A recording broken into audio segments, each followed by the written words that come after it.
O desconto hold que a Itaúsa mostra no site dela não é bem aquele, nós vamos calcular o que seria o desconto hold correto, vamos falar do grande erro ali de uma empresa do grupo da Itaúsa, um erro amador na minha visão, e vamos falar um pouquinho mais das outras empresas do grupo e vamos finalmente entender se vale a pena para você ter Itaúsa ou Itaú. A Itaúsa ela vem aqui numa certa volatilidade e no ano atual ela vem em queda aqui de quase 3%, ela fez um fundo aqui um pouco maior, né, e se recuperou parcialmente. Eu comprei aqui no meio dessa queda aqui, mas ela ainda está a um bom preço, né, já que ela ainda está aqui a R$10, né, e a Itaúsa, ela vai seguir muito o resultado do Itaú. E o Itaú, ele vem aqui aumentando seus lucros nos últimos vários trimestres, né, o banco passou muito bem ali no pós-pandemia, né, olha só, como desde ali do 3T21, os resultados deles vêm numa tendência de alta, trimestre após trimestre, agora nos últimos 3 ele inclusive deu uma acelerada. Não é novidade para ninguém que o Itaú vai mandar aqui no resultado da Itaúsa, mas ela tem outras empresas no grupo, então vamos dar uma olhadinha como foi o resultado dessas outras empresas do grupo, tá? Então eu vou começar falando da única empresa do grupo que eu não gosto, que é a Alpargatas, vou mostrar para vocês o erro amador que eles fizeram, para exatamente também demonstrar para vocês que eu critico empresas quando tem que criticar, para validar também os elogios que eu faço para as outras empresas do grupo que são excelentes, tá? Então olha só, o grande vacilo dela. Primeiro que tem a questão macroeconômica, né? É um setor difícil, a gente entende isso, o setor é que está sofrendo nesse momento, então a empresa está tomando a iniciativa correta, que é o quê? Focar na eficiência, né? Então ela ali está reduzindo os estoques, está buscando aqui se desalavancar, está deixando tudo bonitinho para tentar rodar o mais enxuta possível nesse momento difícil. Tá começando a dar resultado, né? Então, assim, o que ela tá fazendo agora tá correto, né? Ela voltou a dar lucro, 24,7 milhões aqui. Se for ver ajustado, 31,4, mas vamos dar uma olhada no seguinte, ó. Então, olha só, você olha o histórico aqui da Alpargatas, é difícil você ver prejuízo na empresa, né? Bem raro. Recentemente ela tem acontecido mais vezes o prejuízo, que tá num momento difícil. Só que o grande problema é, olha só isso aqui, né? Isso aqui é uma demonstração. É um não recorrente? É. Mas é uma demonstração de como a empresa fez um vacilo gigante, 1,61 bilhão de prejuízo no quarto T de 2023, e aí volta aqui ao lucro, né? Vamos entender então o que foi esse prejuízo. Então olha só, não sou um grande especialista de varejo, mas eu invisto há tantos anos que assim, eu sei o que é certo e o que é errado. Então na minha visão, a Alpargatas ela fez um grande erro aqui de timing. Eu não vou criticar o investimento que ela fez de 2,7 bilhões na Roots, que é uma empresa de calçado dos Estados Unidos, então assim, eu não tô por dentro do setor de calçados nem do Brasil, muito menos dos Estados Unidos, então de repente essa empresa aqui é top demais, tá dando prejuízo agora, inclusive, ela atrapalhou um pouco o resultado, mas tudo bem, ela pode ter um futuro promissor pra caramba. Esse aqui não é isso que eu tô comentando. O que eu tô comentando é o time de amador que a Alpargatas teve, vocês vão ver. Então, olha quando que ela fez essa compra aqui. No fim de 2021, essa matéria que eles tinham acabado de comprar a Roots por 2,7 bilhões, aí fez aqui aquela emissão de ações. E depois o que aconteceu foi que ela teve um prejuízo bilionário, fazendo aqui uma reavaliação no valuation da Roots. Uma baixa de 1,5 bilhão. E o grande erro está aqui. Olha só como estava a taxa de juros americana em dezembro de 2021. A Roots é uma empresa americana, então ela comprou uma empresa de calçados com a taxa de juros nas mínimas, ou seja, a empresa estava com um alto valuation aí. Calma que não para por aí, porque de repente a taxa de juros está em baixa, de repente você fala, vai ficar em baixa aqui por uma década, né? Não é isso que ia acontecer? Não, né? Porque se a gente volta esse mesmo período de dezembro de 2021, a taxa de juros, aliás, a inflação dos Estados Unidos já tinha chegado a 6,8 e não parava de aumentar. Olha só essa escadinha para o alto infinito aqui. Ela comprou uma empresa de calçados, que é varejo, vamos assim dizer, né, nos Estados Unidos, num momento de taxa de juros a 0,25 e uma inflação de 6,8%. O que ia acontecer com os Estados Unidos? Com certeza ia aumentar a taxa de juros na sequência para buscar essa inflação cair, que foi o que eles fizeram, a inflação caiu pra caramba, e agora inclusive ela está aqui resistindo, né, estamos naquele dilema, mas enfim, olha só o que aconteceu com a taxa de juros. Ela disparou logo na sequência, né? Então, assim, na minha visão, comentem aí se você acha que eu estou errado, foi um erro de amador. Mas o grande ponto, pessoal, é que a Alpargatas é a menor empresa da Itaúsa dentro das empresas que estão listadas na bolsa, é a menor delas. A EJA Saneamento e a NTS não estão listadas, né, a Copa Energia, e na minha visão, inclusive, elas poderiam valer bem mais se estivessem listadas na bolsa. A EJA Saneamento teria ganho uma valorização bacana aqui, né? Provavelmente seria aqui a maior empresa do grupo, tirando o Itaú, obviamente, né? E desde que a Itaúsa comprou a CCR, eu sempre elogiei essa aquisição, foi uma boa compra no momento de investimento pesado da CCR. CCR me lembra um pouco aqui o case da Rumo. Eu sei, obviamente, a Rumo é transporte ferroviário, envolve no setor agro, não tem nada a ver aqui, mas assim, também funciona com esses investimentos pesadíssimos, renovação de concessão, e depois tem, ao longo do tempo também sempre tem que estar investindo, assim como a CCR. Então são empresas que eu gosto bastante, a CCR vai dar um bom resultado na frente, já vê o crescimento do EBITDA acontecendo, olha só, esse último crescimento aqui de 4,6, o lucro deu um belo de um salto aqui, e a dívida segue controlada, ela consegue investir bastante, controlando essa dívida. Ela conseguiu aqui um belo resultado nesse recente aqui, a parte do aeroporto, com a recuperação aqui, né? Enquanto ela tem uma série de investimentos que ela vem fazendo aqui. A Dexco atua num setor muito difícil, né? Principalmente aqui no acabamentos para construção, é um setor muito sensível à economia.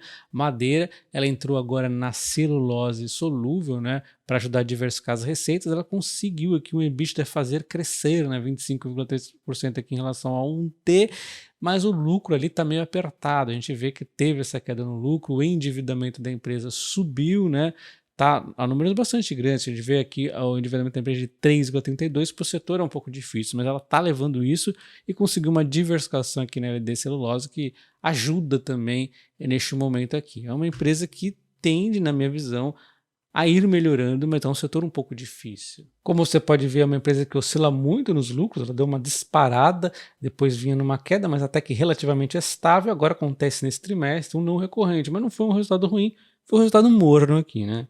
E olhando agora para a Haja Saneamento, que talvez seja a melhor empresa do grupo, ela tem aqui um crescimento fantástico no EBITDA, saiu de 3,7 para 6,7 em apenas um ano, aqui o EBITDA pro forma, no 1T para o quarto T, enquanto a dívida também, obviamente, acaba aumentando, né, porque ela fez novas aquisições, está investindo bastante, então aumenta a dívida, mas aumenta muito o EBITDA, ao ponto que o endividamento da empresa, na verdade, acabou diminuindo, né, saiu de 4,35 para 3,77. Com isso, então, a empresa vai gerando cada vez mais resultado. E como a empresa consegue fazer isso? É simples, né? Atuando em cima da ineficiência do Estado, que as empresas que ela foi comprando aqui do Estado, então ela reduz aqui os custos com funcionários, ela reduz aqui o índice de perdas por ligação, índice de perdas por distribuição de água, inadimplência reduzindo, ligações cortadas, aí sim aumentando, porque não é socialismo, né? Então vamos dar uma olhada na evolução dos resultados do grupo da Itaúsa e depois a gente fala ali do valuation. Será que realmente faz sentido investir na Itaúsa ou é melhor no Itaú? Mas você vai ter que refletir por conta própria e não ficar naquela história só de apenas o pacote ali ferra a empresa e eu não vi isso. Vamos entender direito, né? Então aqui está a evolução do lucro das empresas neste ano a ano, aqui trimestre um T23 contra T24, tá aqui como o Itaú representa um salto muito grande aqui, né? As outras empresas estão aqui de verde, o lucros ajustados, de cinza é o sem ajuste, então vamos usar o de verde, mas é importante ver o seguinte, né?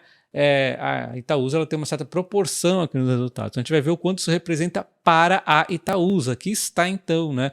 499 de evolução do lucro foi apenas do Itaú, aí aqui está o restante pelo lucro ajustado que nós vamos usar, né? Pelo menos eu preferi utilizar assim, embora na Dexco possa ser controverso porque eu utilizei o lucro ajustado recorrente, né? Mas enfim, essa está a evolução sem contar a Copa Energia e a NTS, tá? Que eu acabei não vendo lá, elas nem estão na bolsa também, embora a Haja não esteja, eu vi ela, né? Enfim, bom, temos então 78,1 milhão de evolução das empresas do grupo da Itaúsa, sem contar o Itaú.